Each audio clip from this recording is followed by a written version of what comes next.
Hello everyone, कैसे हैं आप लोग? I hope you all are doing well और आपकी पढ़ाई बहुत अच्छी चली होगी। तो welcome to text book quantitative aptitude sectional test 3। यहाँ हम लोग कर रहे हैं जो टेक्स्ट बुक के मैथ के सेक्शनल हैं उनको सॉल्व कर रहे हैं। उसका ये थर्ड है। अच्छा, एक बात मैं आपसे करना चाहूँगा कि ये जो मॉक टेस्ट है बहुत इंपॉर्टेंट रहेगा, क्योंकि इसमें 12 से 13 क्वेश्चन ऐसे रहेंगे जो शायद आप 50 से 60 सेकंड करें, लेकिन आप जब मैं कराऊंगा उनको तो शायद वो बाद में आप उसको 15 से 20 सेकंड के अंदर ही कर लें। ठीक है भाई। और दूसरी बात, भाई आप लोग वीडियो देखते हो, पसंद आती है नहीं आती मुझे पता ही नहीं है, क्यों लाइक ही नहीं करते हो। तो अगर आप लाइक नहीं करोगे तो मुझे लगेगा कि भाई पसंद नहीं आ रही है, फिर मैं नहीं करूँगा। तो अगर आपको पसंद आ रही है तो लाइक करो, नहीं आ रही तो डिसलाइक करो, ताकि मुझे पता तो चले कि इन चीज़ों को कंटिन्यू रखना है या नहीं। तीसरी चीज़, भैया सब लोग कह रहे थे हिंदी में करवाओ, हिंदी में करवाओ। ठीक है भाई, लोग हिंदी में करवा दिए, लेकिन आपसे एक बात कहूँगा, आप जिस एग्ज़ाम की तैयारी कर रहे हो उसमें 135 मार्क्स की इंग्लिश आने वाली है और आप फिर भी हिंदी में क्वेश्चन कर रहे हो, तो ये सोचने वाली बात है। मेरा यही सजेशन रहेगा, चेंज करो, क्वेश्चन को इंग्लिश में समझो, धीरे धीरे धीरे धीरे करके आप उसको समझने लगोगे। ठीक है भाई, क्योंकि एक बार मैंने भी हिंदी में किया था, पहले पहले मैं हिंदी में करता था और एक क्वेश्चन इंग्लिश में कुछ और लैंग्वेज थी और हिंदी में कुछ और मेरा क्वेश्चन गलत हो गया था। चलिए भाई, पहले क्वेश्चन पे आते हैं। एक मूलधन पर साधारण ब्याज 25 वर्षों में मूलधन का 5/9 है, वार्षिक ब्याज दर कितनी होगी? तो कह रहा है कि अगर मैं किसी प्रिंसिपल को इन्वेस्ट करता हूँ, तो अगर मैं ₹9 इन्वेस्ट करता हूँ तो मुझे 25 वर्ष में ₹5 मिलता है। ठीक है। अब देखो भाई, इसको करने के बहुत सारे तरीके हैं। ठीक है भाई, जैसे बताता हूँ, मुझे मैं 3-4 तरीके बता सकता हूँ, लेकिन चलो आपको जो सबसे ईज़ी है वो पहले बताते हैं। 25 वर्षों में मूलधन का 5/9 हो रहा है, तो 25 को मैं क्या करूँगा, मैं 100 बना लूँगा। ऐसे कोई भी क्वेश्चन होंगे, यहाँ पे 10 लिखा होगा, 4 लिखा होगा, जो भी लिखा होगा, उसको मैं 100 बनाने की कोशिश करूँगा। अब मुझे अगर 100 बनाना है तो 4 से गुणा करना पड़ेगा, और अगर मुझे 4 से गुणा यहाँ करता हूँ तो यहाँ भी होगा, क्योंकि हम जब वर्षों की संख्या को 4 से गुणा करेंगे तो निश्चित रूप से जो हमें ब्याज मिलेगा वो भी हमारा 4 गुना होगा। तो जो 5/9 मिल रहा था वो हमें 20/9 मिलेगा, और यही हमारा आंसर होगा। समझे भाई? कितना ईज़ी था। शायद आप अगर इसको समझते होते तो इस क्वेश्चन को 12-13 सेकंड में कर लेते। और अगर आप, क्या है कि कुछ लोगों को क्या रहता है भैया, कि हमको शॉर्टकट समझने नहीं है, हमको थोड़ी ना पास होना है, हमको तो पंचवर्षीय योजना में पार्टिसिपेट करना है, तो आराम से हम लोग सिंपल एंड बेसिक मेथड पे रहेंगे। तो बेसिक समझ लेते हैं, क्या रहता है भाई, 100 into S I upon P T is equal to R. ठीक है। 100 एस आई कितनी मिल रही है हमें, हम लोगों को मिल रही है ₹5। ब्याज कितना मिल रहा है, 5। प्रिंसिपल कितना है, ₹9, और टाइम कितना है, 25। इसको जब काटेंगे तो आएगा हमारा 20/9।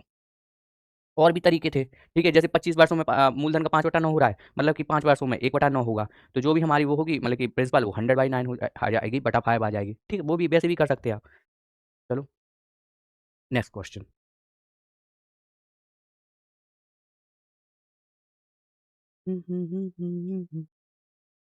15 मीटर और 27 मीटर की ऊंचाई के दो खंभे आपस में एक मोटी तार द्वारा जोड़े जाते हैं। यदि मोटी तार क्षैतिज से 60 डिग्री का कोण बनाती है तो मोटी तार की लंबाई क्या है? सबसे पहले भाई, कुछ मैं 2-3 वो बता रहा हूँ, वो आपको याद करके रखने हैं। 30, 60 एंड 90। तो इसका रेशियो होता है कितना, 1/√3/2। यानी अगर 60 के सामने वाली जो साइड है, अगर वो √3 है तो 30 के सामने वाली साइड 1 होगी और 90 के सामने वाली साइड 2 होगी। ये हो गया। ये आपका पूछा जाएगा। 40% क्वेश्चन जो ऐसे आते हैं ना, उनमें यही रेशियो फॉलो होता है। दूसरा है भाई 45, 45, 90। तो इसका क्या होता है भैया, 1/1/√2। ठीक। ये आपको दो तो कम से कम याद करने हैं, बाद में मैं आपको और ऐड करा दूंगा। अच्छा, 60 के सामने जो है वो कितना है भाई, 12, क्योंकि एक की लंबाई 27 है, दूसरी की 15 है, बचा कितना, 12। तो 60 के सामने, क्योंकि 36 से बना रहा, तो 60 के सामने क्या है भाई, हमारा 12। तो अगर √3 की वैल्यू 12 है तो मोटे तार यानी 2 की वैल्यू कितनी होगी भैया, 4√3 इंटू 2। आंसर हमारा क्या है, 8√3। ये तो हो गया भैया, बिल्कुल जल्दी जल्दी से आपने कर दिया।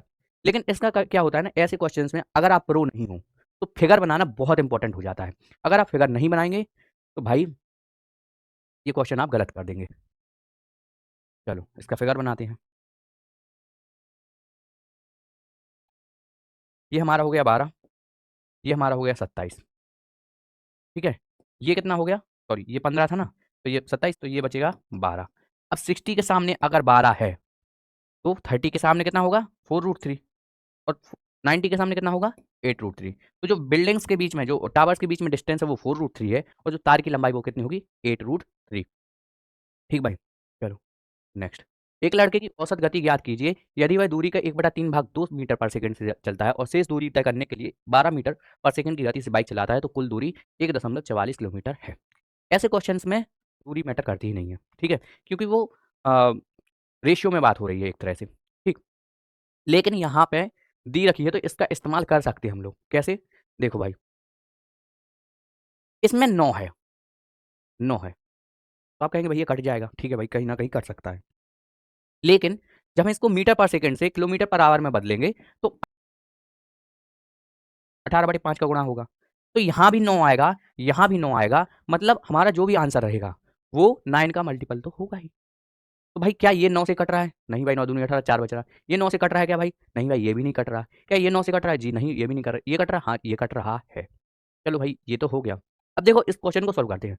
ये 12 है, ये 1/3 है और ये 2 है। तो इसका हम लोग एलसीएम से फिर इससे गुणा कर देंगे तो क्या होगा भाई? 36 ले लेते हैं यूनिट। मान लो जो हमारी दूरी है वो 36 है, ठीक? और इसका एक पार्ट 12 से चलना है, 12 किलोमीटर हमको पैदल चलना है और 24 किलोमीटर हमको मोटरसाइकिल पे चलना है, ठीक है? 2 पार्ट। अब जो हमारी इससे है 2 मीटर पर सेकंड है, ये कितनी है? 12 है। 2 से काटेंगे 6 सेकंड में कर लेंगे, 12 से काटेंगे 2 सेकंड में, मतलब 8 सेकंड में पूरी गति होगी। 36 यूनिट हम कितने सेकंड में कर रहे हैं? 8 सेकंड में, मतलब ये कितना हो जाएगा? 9/2 इंटू 18/5, 18 नम्मा 162। ठीक है, जिनको लंबे तरीके से करना वो ऐसे कर सकते हैं। खैर ये भी उतना लंबा नहीं है। चलो नेक्स्ट क्वेश्चन।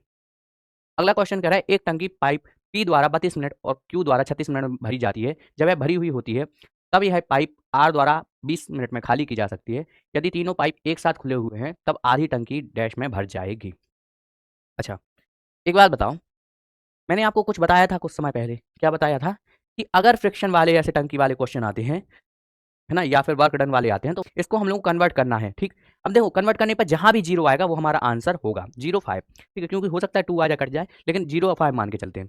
5 से 5 कटेगा, 5 पचम 25, 3 28, 18 यूनिट डिजिट, 3 5 15, 3 18, 5 ये 15 5 20, ठीक है? ये हमारा आंसर हो सकता है। तो ये हमारा आंसर नहीं हो सकता, ये आंसर नहीं हो सकता, ये आंसर नहीं हो सकता। आंसर कौन सा होगा? ये। अरे भैया ये तो तुक्का है। ठीक है भाई, तुक्का है। तो एक काम करो ना, जब 24 क्वेश्चन हो जाए इसको मार्क फॉर रिव्यू लगा दो, तुक्का लगा के मार्क फॉर रिव्यू लगा दो और आखिरी में लौट के आना, सॉल्व करने कर लेना। लेकिन पहले समय देने से अच्छा है कि बाद में सॉल्व कर लो, क्या दिक्कत है? चलो इसको हम लोग क्वेश्चन को भी कर लेते हैं। 32, 36 एंड 20। चलो क्या है 32, इनका क्या बनेगा? 32 इंटू 9, इसमें से क्या बच रहा है? 5। ठीक, 32 से काटेंगे तो 45 आ जाएगा इसकी। 36 से काटेंगे तो 8 पंचे 40 आ जाएगी और 20 से काटेंगे तो 72 आ जाएगी। ठीक, मतलब वो कह रहा है इन तीनों पाइप को एक साथ खोलना है। ये नेगेटिव है, वो दोनों पॉजिटिव है। ठीक, 45 85 और 72 घटाएंगे मतलब 13। ये आधी टंकी भरनी है, मतलब आधी गुणा 13। अब देखो इसको भी काटेंगे हम लोग, तो कैसे काटेंगे भाई? इसको करेंगे 160, 160 से कटेगा 80। ठीक है, 80 गुणा 9, 720/13। आंसर हमारा आ गया। ठीक है भाई, कोई दिक्कत? मैं नहीं समझता आपको कोई दिक्कत होती होगी, और हो रही है, कोई बात नहीं भाई, सीखो। ठीक, चलो next question. P and Q क्रमशः 1400 रुपए और 1800 रुपए के निवेश के साथ एक साझेदारी करते हैं। वे व्यवसाय चलाने के लिए लाभ का आधा हिस्सा समान रूप से साझा करते हैं और शेष लाभ को अपने निवेश के अनुपात में साझा करते हैं। एक भाग को वो बराबर बराबर बांट लेते हैं और एक भाग को वो रेशियो के अनुपात में बांट लेते हैं। ठीक भाई, और जो लाभ है वो 47 का अंतर है उन दोनों में। ठीक, तो इसको सबसे पहले जब रेशियो से हो ही रहा है तो एक काम करो ना, इसको हम लोग रेशियो कर लेते हैं। जैसे 14 और रेशियो 18 कितना होता भैया? 7/9 होगा। ठीक भाई, अब आधा आधा भी बांटना, मतलब 16, अगर एक पार्ट की वैल्यू 16 है तो दूसरे पार्ट की वैल्यू भी 16 होगी। तो 16 का आधा कितना मिलेगा इसको? 8 रुपए। इसको कितना मिलेगा? 8 रुपए, मतलब एक को मिलेगा 15 और दूसरे को मिलेगा 17। दो की वैल्यू यहाँ पे आ रही है कितनी? दो की वैल्यू आ रही है हमारी 47। 32 निकालना है हमको, 32 का निकालना है तो कितना? 16 इंटू 47। आंसर आएगा 2, है ना? यूनिट डिजिट पे पूरा करके नहीं देखना है किसके आ रहा है भाई, इसका आ रहा है। लेकिन क्या इतना करना जरूरी था? मुझे नहीं लगता कि इतना करना जरूरी था। क्यों? क्योंकि यहाँ पे 47 जो है ना वो आ रहा है और जो भी आंसर होगा हमारा वो 47 का मल्टीपल होगा। 47, 47 दूनी 94, 14 बचेगा नहीं, 43 बचेगा, 34 बचेगा नहीं, 47 से कम 47 बचेगा 334। लेकिन हम लोगों के पास कितना था? 47 सत्ते 329। ठीक, तो ये नहीं होगा। इसके बाद ये होगा, आंसर यही होगा, खत्म। कोई दिक्कत थी इसमें? अब मैं कह रहा हूँ ना, अगर आपको पहली बात तो इन सबको मॉक में ट्राई करना है, तभी आप सीखेंगे। दूसरी चीज़, अगर आपको कॉन्फिडेंस नहीं आ रहा है ना क्वेश्चन पे, तो मार्क फॉर रिव्यू लगा के निकल जाओ। कम से कम आप टाइम वेस्ट तो नहीं करेंगे, है ना? चलो, नेक्स्ट क्वेश्चन कह रहा है कि इसको सिंप्लीफाई करना है। Sine 15, sine 75, cos 75, cos 15। 90 minus theta क्या होता? Sine 90 minus theta cos theta, या फिर cos 90 minus theta sine theta.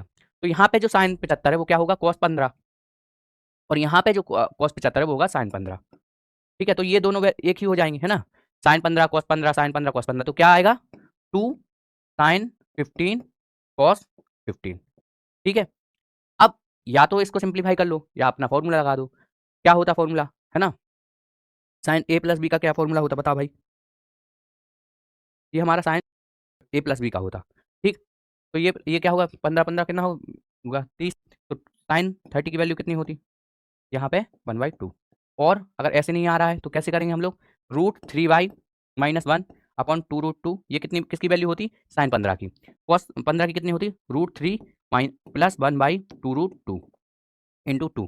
इसको सोल्व करेंगे, ए स्क्वायर माइनस बी स्क्वायर क्या होगा? 2 आएगा ऊपर, नीचे क्या आएगा? 8। 2 2 गुणा 2 4, 4/8 1/2। चलो भाई नेक्स्ट क्वेश्चन। एक क्वेश्चन को मैं कितने तरीकों से करा रहा हूँ, एक एक क्वेश्चन को 3 3 4 4 तरीके बता रहा हूँ। ज़्यादा बेसिक से मत जाओ, बेसिक से जाओगे 15 मिनट में 25 क्वेश्चन नहीं कर पाओगे। चलो, ये क्वेश्चन आ गया बहुत बढ़िया क्वेश्चन। तो यहाँ पे मैं आपको ऐसी मतलब कुछ अच्छा बताऊंगा, है ना? पहले तो आप ऐसा सोचेंगे कि ऐसे कैसे? कॉस ए माइनस बी, जब ये टेन ए या टेन बी की वैल्यू दी है, टेन ए टेन बी की वैल्यू दी है, और cos A plus B cos A minus B पूछा है, तो हम लोगों को क्या करना रहता है? सबसे पहले 15 सत्ते 105, और इधर 18 24 8 24 192, कितना होगा? 87। मतलब कॉस ए प्लस बी रहेगा, कॉस ए प्लस बी रहेगा, तो बेस जितने हैं बेस का मल्टीपल करके हमें जो परपेंडिकुलर है उसका मल्टीपल करके घटा देना है। ठीक, कॉस ए माइनस बी रहेगा तो इन दोनों को हमें जोड़ देना है। 192 प्लस 105 मतलब कितना आएगा? 297। कोई दिक्कत? आप कहोगे भैया कोई दिक्कत नहीं है, लेकिन ये आया कैसे? आंसर तो आपने बता दिया 87 आएगा, आंसर आ गया ए, लेकिन ये आया कैसे? देखो भाई, कॉस ए प्लस बी का फॉर्मूला क्या होता है? Cos A cos B minus sign A sine B, cos A cos B minus sign A sine B. तो मैं अगर उसमें से हाइपोटेनियस रहने दूं, है ना, तो क्या बचेगा हमारे पास? कॉस ए कॉस बी क्या होता है भाई? एक बेस होगा, दोनों बेस होंगे, मतलब दोनों बेस का मल्टीपल। और साइन ए साइन बी मतलब दोनों परपेंडिकुलर का हम पल करेंगे, माइनस करेंगे जब साइन ए साइन बी को। तो भाई यही तो यहाँ पे हो रहा है। टेन ए की वैल्यू कितनी है? p/b। तो हम लोग यहाँ पे बेस का पहले मल्टीप्लाई कर रहे हैं ना, फिर परपेंडिकुलर को उसमें से घटा दे रहे हैं। जब cos a प्लस बी पूछा है, cos a माइनस बी पूछा है, तब हम लोग क्या कर रहे हैं भाई? हम लोग वहां पे जोड़ दे रहे हैं। अच्छा, यहाँ पे आप कहोगे भैया लेकिन यहाँ पे तो हाइपोटेनियस भी दिया, तो कैसे निकालना है? देखो, 15 8 17 होगा इसका, ठीक है, 7 24 25 होगा, दोनों का गुणा कर देना है, 425 आंसर आ जाएगा। हो गया, कितना आंसर है? 87/425। लेकिन हमें क्या इतना ये निकालने की जरूरत थी? नहीं, जैसे ही हमने 87 निकाला था, वो हमें करके निकल जाना था। ये क्वेश्चन अगर कोई और करता तो उसको 1 मिनट से प्लस लगता, लेकिन आप करेंगे जब ऐसे जैसे मैंने बताया है, तो मुश्किल से आपको इसमें 25 से 30 सेकंड लगेंगे। ठीक है भाई, चलो नेक्स्ट क्वेश्चन। अच्छा, इसमें कह रहा है कि हमारा जो एचसीएफ है वो 8 है, तो एलसीएम क्या नहीं हो सकता? ठीक है, बहुत बढ़िया बात है। अच्छा, आपको पता है कि एचसीएफ और एलसीएम क्या होते हैं? जैसे मान लो कोई संख्या है, कोई दो संख्याएं हैं, एच एक्स और एच वाई। अब भैया ये एच एक्स एच वाई क्या है? देखो, जैसे मान लो मैंने एक संख्या मानी 15, 15 मानी, ठीक, और दूसरी मानी मैंने कितनी? 35।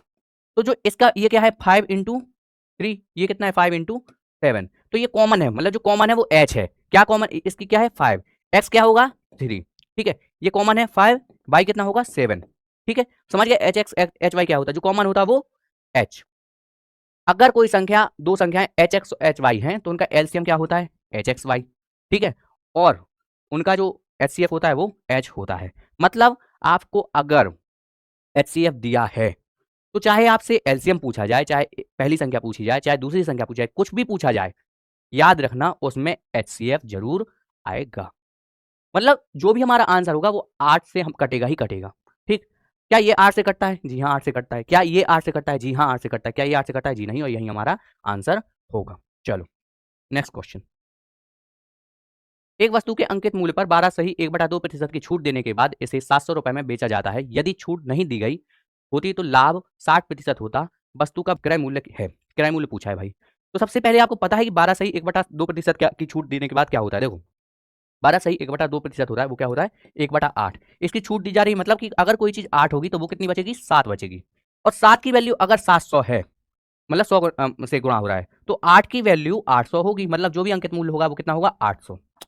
अब वो कह रहा है छूट नहीं दी जाती तो 60% का लाभ होता। 60% क्या होता है, मतलब 100 रुपए की चीज 160 में बेची जाती, मतलब 5 की चीज 8 में। अगर 8 की वैल्यू 800 है तो 5 की वैल्यू 500 होगी, और आंसर हमारा 500 होगा। ठीक है भाई, कोई दिक्कत, कोई दिक्कत बताओ भाई।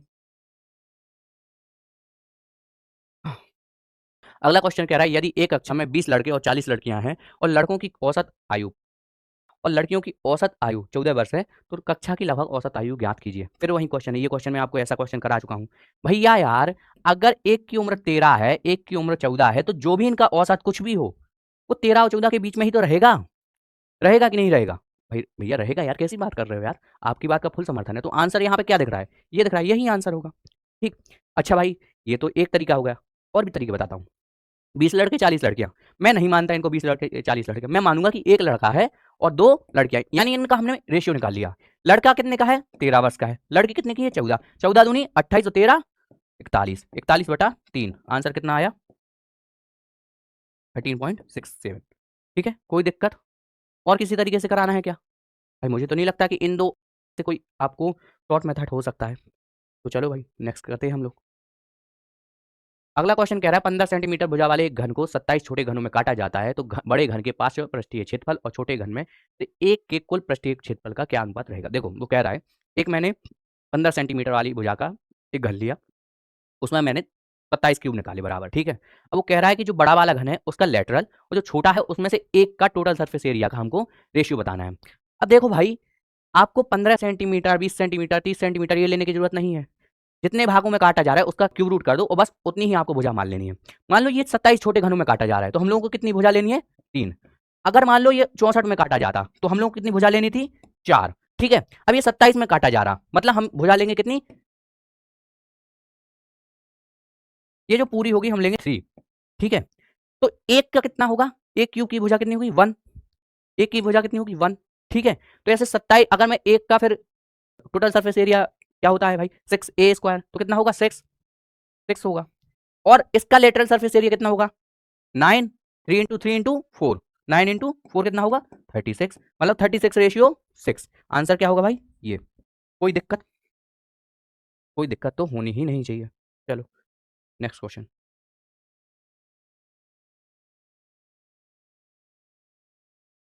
यदि कोई वृत्त ए सेमी भुजा वाले समभुज त्रिभुज में निहित है, तो उनके क्षेत्रफल का अनुपात ज्ञात कीजिए। तो वो कह रहा है कि एक त्रिभुज है इक्विलेटरल ट्रायंगल है, उसके अंदर एक सर्कल है, तो उनके एरियाज का हमें रेशियो बताना है। अच्छा एक बात बताओ, क्या आप लोग इस चीज से वाकिफ है कि यदि a/2√3 जो होता है वो r होती है ना, मतलब अगर किसी त्रिभुज की जो साइड है वो अगर a है, तो जो r होगी a/2√3 होगी। कोई दिक्कत ही नहीं भाई, इसमें तो कोई दिक्कत नहीं है। अब यहाँ पे हमें दिख रहा है कि ये पाई है, मतलब कि r की वैल्यू लगभग इन्होंने मान के चलिए कि 1 है।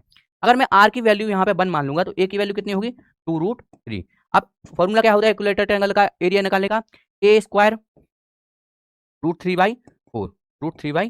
तो जो ये 2 है, 2 से ये कट जाएगा 4, इधर आ जाएगा 3√3, आंसर हम लोगों का। तो आंसर क्या होगा पाई 3√3। अच्छा ये तो ठीक है, आपने गुणा भाग करके निकाल लिया, लेकिन ये जो रेशियो है, ये पाई रेशियो 3√3 है, ये आपको याद रहना चाहिए, इंपॉर्टेंट है भाई।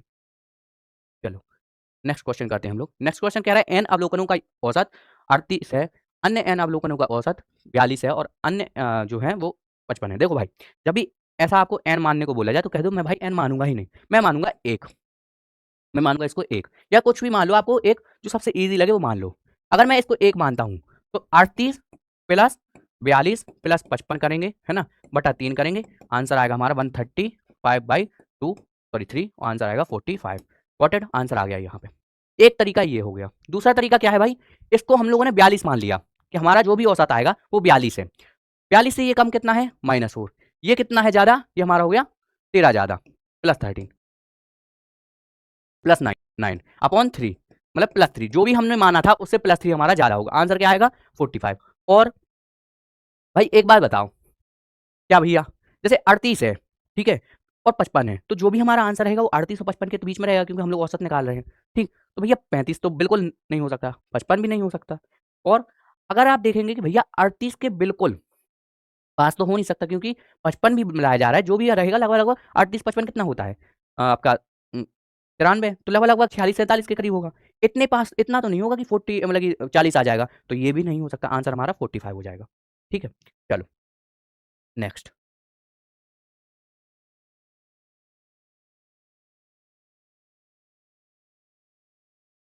भाई ये क्वेश्चन है, के का वह मान ज्ञात करें जिसके लिए द्विघात समीकरण दिस दिस है के मूल समान हों।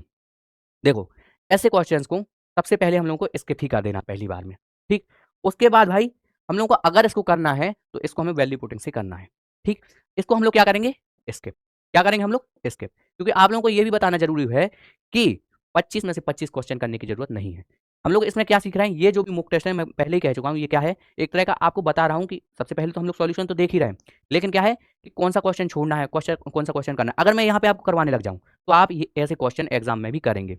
अब देखो ये क्वेश्चन भी आ गया, अंकित मूल्य पर 10% देने के बाद ये होता है वो होता है और 5% की क्रमागत छूट दी जाती है तो विक्रेता का कितना प्रतिशत लाभ होगा। इस क्वेश्चन को भी देखते ही छोड़ देना है भाई, इतना हार्ड क्वेश्चन हो जाएगा ना ये आखिरी में। और बात ये है कि जो भी परसेंटेज है ये बहुत ज्यादा पास पास है, तो हम लोग अप्रोक्सीमेशन से भी नहीं जा पाएंगे। और यहाँ पे 5% की प्रत्येक की दो क्रमागत छूट दी है, मतलब भाई 10.225 से भी गुणा करना पड़ेगा हम लोगों को। भाई यहाँ पे एक काम कीजिए, ये क्वेश्चन भी हम लोग को छोड़ना पड़ेगा। ठीक, और यही चीज आपको सीखनी है।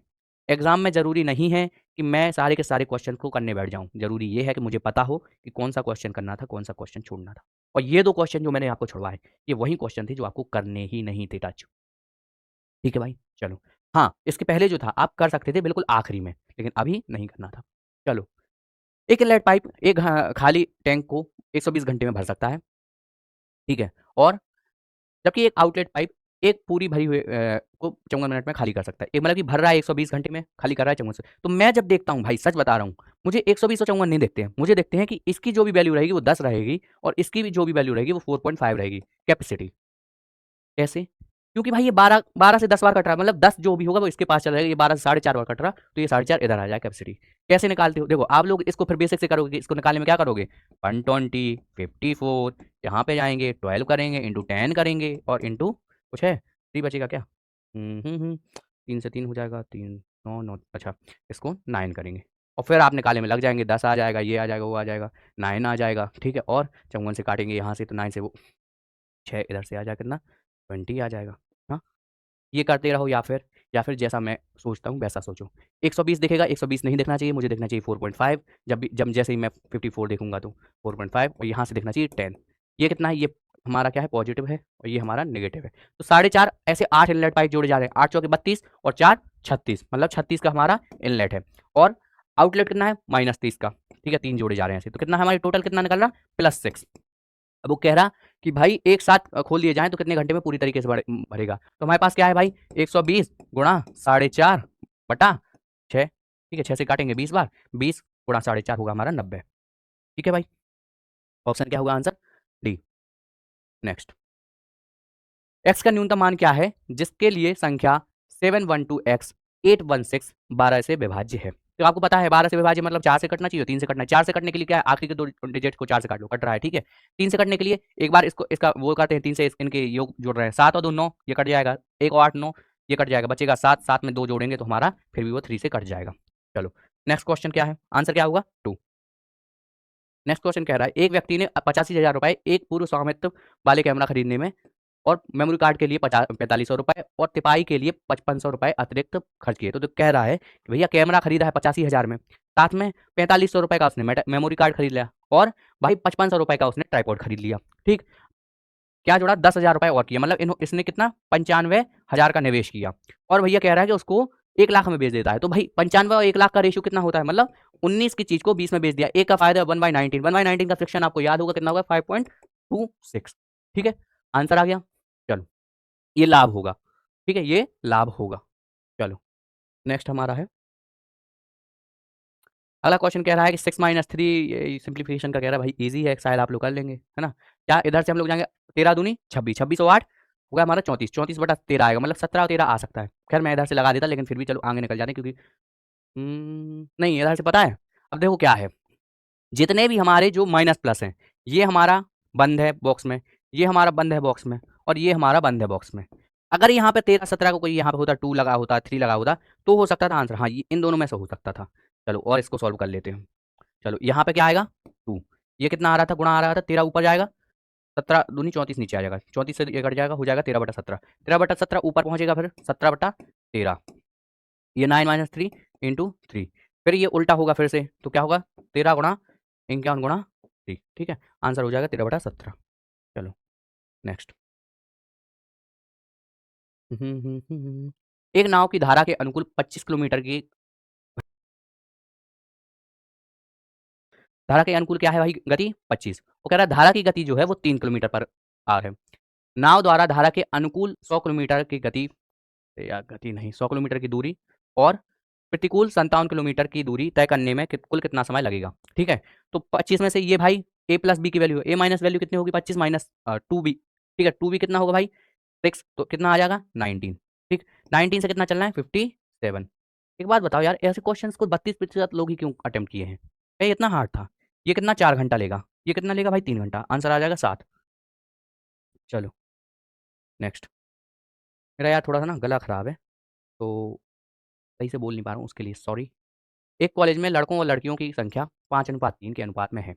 यदि 24% लड़कों और 32% लड़कियों को कैंपस प्लेसमेंट में नौकरी नहीं मिली तो कैंपस प्लेसमेंट में नौकरी प्राप्त करने वाले विद्यार्थियों का प्रतिशत क्या है। तो कह रहा है 24% जो लड़के हैं और 32% लड़कियां हैं, उनको भाई नौकरी नहीं मिल रही है। तो नौकरी नहीं मिल रही मतलब भाई नौकरी कितने लोगों को मिल रही है, 76% लड़कों को और 68% लड़कियों को। ओके भाई ठीक है। क्या आपको इस चीज़ से कुछ समझ में आ रहा है? मैंने आपको पिछले ही मूक में कुछ बताया था और वहीं आपको करना है। क्या बताया था? जो भी हमारा आंसर रहेगा ऑप्शन में, जो भी आंसर रहेगा वो इन दोनों के बीच में रहेगा। क्या है भाई आंसर? ये है 73%। कोई दिक्कत? नहीं नहीं कोई दिक्कत नहीं है, लेकिन भैया फिर भी आप सॉल्यूशन तो कराएंगे ना? जी हाँ कराऊंगा भाई। तो ये क्या हो जाएगा 76%, इधर कितना हो रहा है 68, इनकी संख्या कितनी है 5, इनकी संख्या कितनी है 3, ठीक है। इनका गुणा करेंगे। अब देखो क्या करना रहता है इसमें ना, पूरा गुणा करने की जरूरत नहीं रहती, पूरा गुणा करने की जरूरत नहीं रहती। ये इससे कितना ज़्यादा है, ये इससे ज़्यादा है भैया 8, तो 8 से गुणा करेंगे हम लोग 5 का और भाग दे देंगे 8 से, क्योंकि ये 5 + 3 हो जाएगा। 8 से 8 कट जाएगा, प्लस 5 जो भी हमारी रहेगी वैल्यू 68 में जुड़ जाएगी, मतलब 73। कोई दिक्कत? भाई इतना सा सॉल्यूशन था, क्या कोई दिक्कत भाई? भैया मुझे तो कोई दिक्कत नहीं है, बगल वाले का पता नहीं है। चलो कोई दिक्कत नहीं है। नेक्स्ट। ये क्वेश्चन आते हैं, ओके। इसमें पूछ रहा है रेशियो, कह रहा है कि a/3 है इक्वल टू 3b है इक्वल टू 3/4c है, तो इसका रेशियो बताओ, a ratio b ratio c। तो क्या करना रहता है, जो भी वैल्यू होती है उसको नीचे रख देते हैं। क्या है भाई, इसके a b c के बगल में कुछ नहीं होना चाहिए, तो ये 3 से मल्टीप्लाई 3b है, तो अगर हम इसमें 3 का भाग देंगे, है ना, 3 का भाग देंगे तो क्या ये हट जाएगा, 3 हट जाएगा, ये 3 हट जाएगा, ये भी हट जाएगा, तो क्या आएगा, a की वैल्यू कितनी आ गई 9, b की वैल्यू कितनी आ गई 1 और c की वैल्यू कितनी आ गई 4, तो 9:1:4 है। जी हाँ ये आंसर होगा।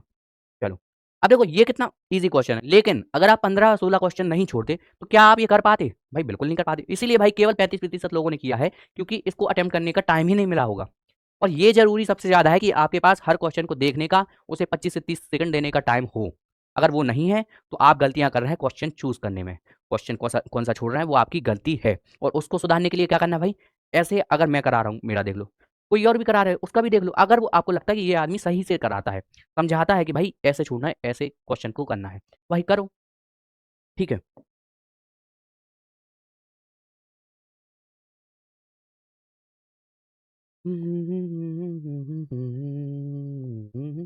कह रहा है ए बी और सी की दक्षता का अनुपात 4:5:3 है, एक साथ कार्य करने में वे तीनों उस कार्य को 25 दिनों में पूरा करते हैं। ए और सी दोनों मिलकर 35% कार्य करने में कितने दिनों में पूरा करेंगे? तो सबसे पहले इन तीनों को जोड़ेंगे, कितना है 12, 12 इंटू 25 टोटल वर्क हो जाएगा, 12 इंटू 25 टोटल वर्क हो जाएगा। ए और सी दोनों मिलकर कितना करते हैं 4 एंड 3, तो ये 7 का भाग देंगे, लेकिन पूरा का पूरा काम तो हमें करना नहीं है, काम कितना करना है केवल 7/20 भाग। अच्छा जब भी आपको 35% दिखे, आपको 35% नहीं दिखना चाहिए, आपको दिखना चाहिए 7/20। अगर आपको दिख रहा है 62.5 तो वो दिखना चाहिए 5/8। अगर आपको दिख रहा है कि 14.2856 तो आपको भाई वहां पे दिखना चाहिए कि 1/7 की वैल्यू है ये। अगर कहीं पे लिखा है कि भाई 32.5 तो भैया आपको देखना चाहिए 13/40 की वैल्यू है। अगर ये सब चीज़ें आपको नहीं दिख रही हैं तो भाई आपको कैलकुलेशन पे काम करने की ज़रूरत है, चीज़ें को याद करने की ज़रूरत है। अच्छा बहुत सारे भैया लोग कह रहे हैं कि भैया बताओ यार हम लोग कैलकुलेशन कैसे स्ट्रॉन्ग करें, कैलकुलेशन कैसे स्ट्रॉन्ग करें? भाई सिंपल सी चीज़ है, क्या आपको 50 तक पहाड़ याद है? होने चाहिए। अगर 50 तक पहाड़ी आनी है तो आपको चुनिंदा जो भाई खतरनाक खतरनाक है, 37 हो गया, जो बार बार आ रहा है 22 का हो गया, ऐसे आपको याद रहना चाहिए। मैंने ये सब बताया अपनी जो कैलकुलेशन वाली है या मैथ की वीडियो है ना, उसमें बताया है। लेकिन फिर भी पूछते हैं भैया यार आप 30 तक क्यूब तो याद करो, आपके अपने आप कैलकुलेशन में फ़ायदा होगा। आप जो मैथ वर्कआउट एक ऐप है, उससे भाई प्रैक्टिस तो करो, अपने आप भाई आपको फ़ायदा होगा। ऐसी चीज़ें करके तो देखो एक बार यार, और अगर आप ऐसी चीज़ें करोगे धीरे-धीरे आपको फ़ायदा हो जाएगा। सक्सेस जो हमारी वो होती है इंक्रीज़, वो आपको याद रहना चाहिए कि भैया जैसे भी मैं चार्ट देखता हूँ कि 4 का 3 सालों के लिए अगर मुझे चक्रवृद्धि ब्याज निकालना है, तो मुझे कैलकुलेशन करने की ज़रूरत नहीं पड़ेगी मुझे, या फिर मुझे 6 का देखूँगा देखूँगा तो मुझे दिखेगा 19.1016, है ना? अगर मैं देखूँगा भैया 8 का मुझे मैं देखूँगा तो मुझे दिखेगा 25.9712। क्या आपको ये चीज़ें समझ में आती हैं कि 20% अगर 3 सालों तक लगातार बढ़ाया जाए तो 72.8 बढ़ता है, या फिर 10 बढ़ाया जाए तो 33.1 बनता है, या फिर 10 4 सालों तक बढ़ाया जाए तो भाई वो 14641 बढ़ता है, मतलब 46.41 बनता है। भाई अगर ये चीज़ें याद नहीं है तो आप कैसे सोच सकते हो कि एक आदमी जिसको ये चीज़ें याद होंगी आप उससे आगे निकल सकते हो? कमेंट करने से आप किस मैं देखता हूँ भाई, कोई मान लो अपना सॉल्यूशन डाल रहा है, आप कहोगे भाई ये कैसे आ गए, 177 नंबर आ गए, 180 नंबर आ गए। भाई यार तुमको क्या पता कि वो आदमी क्या करके बैठा है?